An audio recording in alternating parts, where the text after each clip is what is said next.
রিয়া বা লোক দেখানো ইবাদত। রিয়া বা লোক দেখানোর উদ্দেশ্যে আমল করা আল্লাহর কাছে গ্রহণযোগ্য হবে না। ইসলামী পরিভাষায় মানুষকে দেখানোর উদ্দেশ্যে বা কারো প্রশংসা লাভের আশায় কিংবা দুনিয়ার কোনো স্বার্থে ইবাদত বন্দেগী ও দান সদ্গা করাকে রিয়া বলে। রিয়া সর্বাবস্থায় হারাম বা কবিরা গুনাহ। রিয়াকারীর নামাজ, রোজা, জাকাত, তিলাওয়াত, দান সদ্গা কোনো ইবাদতই কবুল হবে না। রিয়া মারাত্মক একটি রুহানি রোগ। যদি কারো মাঝে এই রোগ থেকে থাকে তবে ভালো একজন রুহানি ডাক্তার তথা আল্লাহওয়ালা আলিম কিংবা শায়েখের পরামর্শে চিকিৎসা নিতে হবে। চিকিৎসা নিয়ে তা দূর করা ফরজ। কেননা যতক্ষণ পর্যন্ত কারো মাঝে রিয়া বা রিয়া নামক এই কুরূপটি থাকবে ততক্ষণ পর্যন্ত সে আল্লাহর ওলি হতে পারবে না। এমনকি সে একজন প্রকৃত মুমিনও হতে পারবে না, কারণ রিয়া এমনই একটি গুনাহ।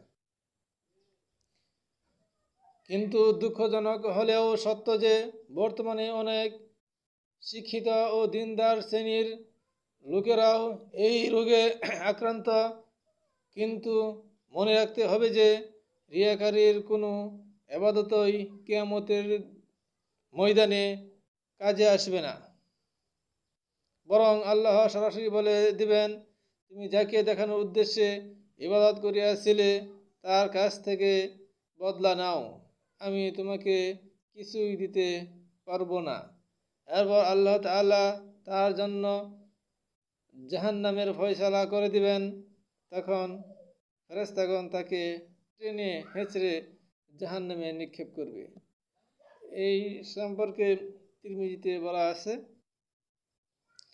আসুন আমরা সকলেই রিয়াকার থেকে দূরে থাকি।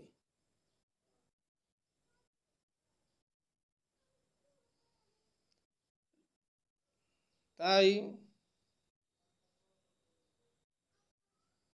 আমরা পাক্কা ইমানদার হতে পারবো যদি রিয়া মুক্ত ইবাদত বন্দেগী করে থাকি।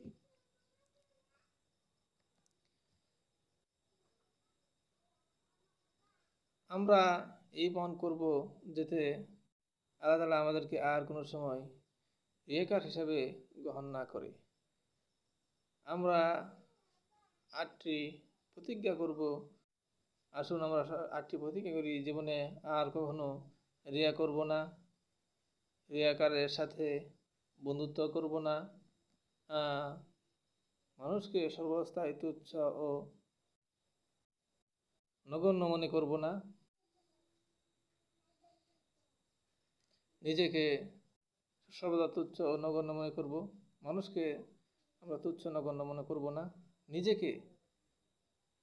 নিজেকে সর্বদা তুচ্ছ ও নগণ্য মনে করব। সব কিছুতে আল্লাহর রাজি খুশি করার চেষ্টা করব। ইবাদত বন্দেগী দান সদকা গোপনে করব। বেশি বেশি মৃত্যু ও কবরের কথা স্মরণ করব। অতীতের ভুলের জন্য আল্লাহর কাছে খাঁটি অন্তরে তওবা করব। হাঁটতে চলতে উঠতে বসতে সর্বাবস্থায় আল্লাহ পাকের জিকির করব। আল্লাহ তাআলা আমাদের আমল করার তৌফিক দান করুন, আমিন। এই সম্পর্কে পবিত্র কোরআনেও রিয়াকার সম্পর্কে আলোচনা আছে, হাদিসেও আছে। পবিত্র কোরআন সুন্নাহয় এই রিয়াকারদের যে কোনো আমল আল্লাহর কাছে গ্রহণযোগ্য হবে না তা বলা আছে। আল্লাহ তাআলা আমাদেরকে পবিত্র কোরআন সুন্নাহ অনুযায়ী চলার তৌফিক